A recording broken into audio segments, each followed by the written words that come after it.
All right, let's bring in our guest. As one of the greatest running backs in the history of the NFL, he wrote his own chapter in the record book, and now he's written an actual book called Watch My Smoke. That book is out today. The man who single-handedly made rec specs cool, Hall of Famer Eric Dickerson's here. What's happening, Eric? Oh, good. How you doing, man? What's up, Sal? How you doing? I'm doing well. I read most of the book last night. I enjoyed it thoroughly. I want to get into that in a minute. But you, first of all, you were at the game last night. You saw the Rams.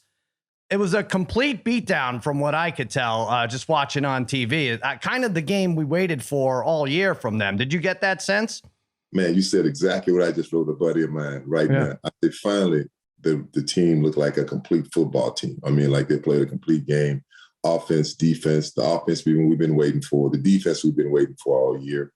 But yeah, I think it was a complete beatdown. I text my friend Roy Green that played for the Cardinals. Sure. So I told him we're gonna beat y'all to death. I said, if we don't turn the ball over and run the ball, we'll beat you to death. So I called him during the game, and he texted me back. He said, I'm busy right now. I can't talk. Roy Green, legendary Cardinals receiver, right? Right, you got Roy it. Green? I remember Roy Green. You got it. So what do you think the difference is, though? You think it's Cam Akers, who, by the way, crazy that he came back from that injury so quickly, but the 1-2 punch with him and Sony Michel seems to be working. McVay seems to have figured it out, or is it something else that I'm missing? No, I mean, you're right. I mean, look, you got to be able to run the football. That's important. And I say it all the time. You know, these so-called experts that say all you need is a quarterback, you don't need a running game. That's BS, man. You got to run the football. If you run the football, it just makes it very difficult on the defense. I mean, I hate to say it, look at the 49ers, what they do. You know, they have a quarterback in Jimmy Garoppolo who most times don't hurt you, but they have a running game that can really hurt you. And that's what to me, that's real football. Offensive line can beat you up and a defense that can shut you down. And that's how we played last night. Yeah, and it's unlike, I think you're saying, it's like more of a balanced offense, even balanced running game. It's unlike when you played 20, 25 carries a game was necessary to win it. Now you get 13 and 10 from your running backs, and they're averaging 5 yards a carry. You're in good shape, right?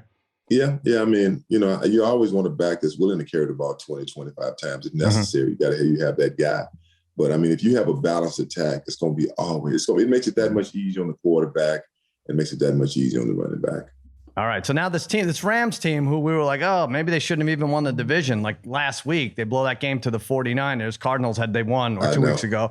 Now we're talking about them going to Tampa. They're a very short underdog. I don't know if you care about odds too much, but they're only a 2.5-point underdog to Tom Brady on the road. And, you know, they kind of owe Brady for that Super Bowl. You think they have a fighting chance next Sunday? Oh, please. Come on, man. Yeah, we have a fighting chance. We have a great chance. I think. Wow. I mean, we look at talent. I think our team is more talented than the Buccaneers are. I mean, that's just, I think they are. We have, I like our quarterback. I mean, I know he struggles sometimes throwing interceptions, but I like our quarterback. I like our defense. I think I like our receiving core with Cam Akers coming back. The running game is good. We beat Tampa here early in the season. I mean, but that's regular season. We beat them last year. So I don't have a problem playing Tampa. I think when you go back and look at the Rams and kind of the history of playing the Bucs, I mean, I know it's a different era with Tom Brady. We've always done well against them. We've always pretty much beat up on Tampa. Even the Rams were the greatest show on turf back in St. Louis. So, you know, and that, believe it or not, that has something to do with it. I'm telling you, it just does. Sometimes you just can't get over that mojo. But we're not. It's not a team like. We're not like Philly. We're not afraid to play them. We have weapons. So, you know, I'm looking forward to this game. Matter of fact, I wasn't going to go, but I'm going to fly out to the game also. Oh, nice. Oh, that'll be good. Let me ask you, because, you know, this seems to be the talk of, aside from officiating, which I want to get your take on that as well. But the 7 playoff teams in each conference, does it bother you? Like last night showed, I don't know, if you're really on the side of there shouldn't be 7 playoff teams, the way the Cardinals played, maybe there shouldn't be 5 playoff teams, right? Where do you fall on the extra game and the extra playoffs and the extra action? I don't like the extra game. I know the extra game is for money. You know, that's what the NFL and then people want to see more football. But I just think the extra game is, I think it's an overkill. Just like I think the extra game, you know, in the regular season is an overkill also. I just like times change, but I think, you know, it should be the best teams, the really best teams that should be in the playoffs, not a team that's marginal, you know, I hate to say Philly playing against Tampa last week. I knew that was going to be a joke. I mean, that was rough. That was rough to watch from the beginning. So I just felt like that, you know, there should be less teams. And I think more games leads to more bad officiating. I don't know. Or maybe it's just bad in general, or maybe we're just overthinking it. What's your take on that? I mean, is it just too many replays that everything stands out now? I think the replays are good because last night was a play in the game where our defensive back hit the receiver and they tried to say it was helmet to helmet. And you could see right away it was the shoulder, hit him with his shoulder. Right. And stuff like that. I mean, because plays like that can cost you a football game. It really can. So I just feel like some of the replays, look, the eye is not fast enough to catch. The speed of football is so fast. You can't, it's not going to be perfect. So I think they do need some help. I wish they could do it a little quicker, a little faster, but I think it's a necessary evil in a sense. But, like I say, that's just how football is. Well, one specific call that they seem to make, which I'd like to see less of in the playoffs, but maybe this isn't possible. And as a running back, you might agree. The holding calls 6 yards away from the ball or, the running back. But can't they just not call that on both sides? And wouldn't it even out at the end of the day? It does even. I agree with that. I mean, if you got a guy who you can see just pulls the guy down. I mean, you got a guy who's got a jersey in his hands, his hands not extended right. I mean, come on, man. I mean, some of that stuff is kind of nitpicky. I agree with you 100% with those calls. Mm-hmm. Yeah. All right. Well, we agree on that. That's good. All right. I read, like I said, most of your book last night, Watch My Smoke, which I thought was going to be about you and Snoop Dogg getting high during training camp, but it wasn't. It wasn't that at all. It was very good. I don't smoke weed. So oh, you don't? Okay. All right. Well, I picked up on that almost immediately.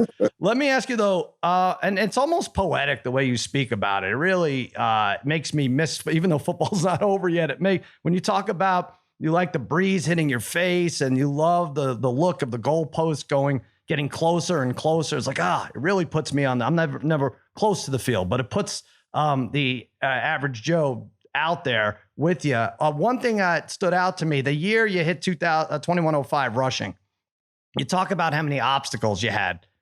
First of all, you were 30 pounds overweight heading into training camp, right? Yep. I was overweight. Matter of fact, because of my rookie season, I got so beat down. I mean, you got to understand, when you come out of college back then, and still now, come out of college, you used to play in 12 games. Mm-hmm. And really a 20-game season because you had preseason. We played in the preseason. You had training camp for 6 weeks. And then you had 16 regular season games. So by the time we got to regular season, and by week 11 or 12, man, I was done. I mean, I'm like, I just can't wait for this to be over with. And I just started dropping weight. I think I got down, I went from 225 to about 210. Mm-hmm. And, it was tough. So I just felt like the next year, I said, I'm going to be ready. But that offseason, I said, I'm just going to take my time. I'm just going to get all out. You couldn't tell that I was overweight. I knew when I got on the scales, but when you're 23, 24 years old, I mean, I dropped that weight in a week. I was back to pretty much playing weight. Right. All right. I guess that's a secret. You were 23 or 24, but here we are mid-January. Some people still holding on to their New Year's resolution of trying to lose weight. What was your secret there? I mean, did you just stop eating? No, well, you know what? The funny thing is, I don't eat a lot anyway. I mean, my kids always sit to this day say, my dad, you never eat. I mean, sometimes I eat once a day. I mean, when I played football, believe it or not, before a game, I wouldn't really eat. Sometimes I would eat after the game. Really? I couldn't eat before a game. And I worked out. I mean, I'm big on running. Like I did track workouts. So that's how I got ready for a season. There was a guy in Houston named Tom Williams that myself and Darryl Green, a lot of guys used to work out with. And I just go down to Texas and I just, run and get ready for the season. Speaking of running, you did now, I know people approach you about this all the time, the straight up running. And you mentioned in the book, it's like, you didn't get straight up right when you were handed the ball. You had to get through that first level. And then you found it easier to run straight up. Would you recommend this to young running backs, or is this just something you credit your feet? You credit having good feet, and this is why you're able to do that, not as hunched over as the average running back. Well, it was how I naturally ran. I mean, my son who plays flag football, he's 9, and I remember when the coaches told him, "Son, you need to lean over more." He said, "This is how I run." Yeah. Great. I mean, that's how I ran. I mean, I never ran through the line of scrimmage like a pole running straight up and down. I think people got confused, but I'm 6'3". I was big, and if I was a big target, well, big shoulder pads back in those days. So it made it seem like I was running straight up, but it was very rare a guy got a good shot in my chest. So when I got to open field, then that's when I stood straight up. Yeah. I like the idea of your son pulling out his phone and saying, here's 4 hours of YouTube clips of my father running straight up. So yeah, what do you have to say now?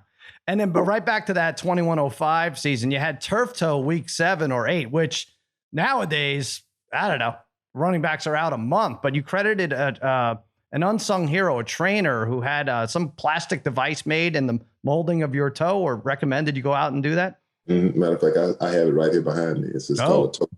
Matter of fact, I'll show it to you so you can see. Yeah, let me see this thing. It's under the Raiders helmet. Under the Rams helmet. There you go. This is it right here. That's what it is. It's called a toe piece. That's what I wore my whole career. Interesting. It fit on your toe, fit on my big toe like this, put it on your toe like that. And they would tape it around. And it really took the pressure off the toe. I mean, it was literally like a joint. And that was the only way I could run with this device, because I couldn't run with it. And I got to give Gary Tuthill credit for that, the toe piece, and that's how I was able to play the rest of my career with it. And do athletes still have the toe piece, or is it just more about like injections now? Some guys were using, I think, I don't even know. I got the injection. The injection didn't work. I mean, it worked, but you couldn't put the pressure on your toe. I don't care if you got the injection or not, because the toe was damaged. So, like I said, the toe piece took the pressure off of your toe. Yeah. Wow. And let me ask you, were you ever worried OJ Simpson would be upset with you for breaking his record? I tell you, I met OJ when I was in high school. I think I said that in the book. I met him when I was in high school, and I made a comment to him. I was a big fan. That's why I played running back. So I want to break his record. And he said, well, good luck with that, son. Wow. So, did you ever meet him after that? Did you talk? Did you say, yeah? Oh, you did. Of course I did. I know OJ well. I mean, I met him during that year, my rookie year. And then I met him again the year I ran for 2,000 yards. And I asked him, you remember the time I tell you what, I want to break your record? He said, man, I don't remember that. Wow, you're really pushing the envelope with OJ. He gets on now. I don't know if you see on social media, he comments every week making these videos, very smiley and happy about the Bills. It makes people cringe. Are you okay with that? Well, first of all, I mean, OJ is he's a buddy of mine, and I'm like this. Okay. And I'll say this in all cases. He went through the judicial, whatever. I know you can't even say it. It was so bogus. Yeah, I know. He went through the system. Yeah. But I always say this. The ultimate judge is God. It's not about here. I mean, you can get away with things here on earth. A lot of people have gotten away with things here on earth, but when you got to pay the man upstairs, that's when it really counts. So that's right. I don't. Who am I to judge anybody? No one. No, I know, but that's what 9-year-old you should have said to him. That would have really thrown that. I think he would have remembered. Well, the book, it comes out today. Like I said, I enjoyed it very much. Watch My Smoke. Eric Dickerson. He's predicting big things for the Rams. Do they go all the way, Eric? You kind of have to say they do now, right? Well, I'm not a homer. I'm not that kind of guy. I'll say this much here: if we win this game coming up, and I even said about the game we just played with the Arizona Cardinals. I said that if we don't turn the ball over and we run the football, I said we will beat them handily. And I felt that's the same. And I feel the same with the game in Tampa. I feel like if the Rams don't turn the football over and they're able to run the football, I think that we will control that game. I think we'll control the football game because I think we have the talent to control it offensively and defensively. And that's what it comes down to. In the playoffs, it's big with turnovers. Turnovers hurt. So let's just see what happens with the turnovers. Well, I'll tell you what, if they did pull it off, would be as good a run as any, right? They'll have beaten Brady and likely Rodgers, and then maybe like Mahomes or Josh Allen. So that's a fantastic run if they do it. They owe it all to you and your book. Watch My Smoke comes out today. Thanks so much, Eric, for coming on. I appreciate it. Okay, man. Thank you. Okay. All right.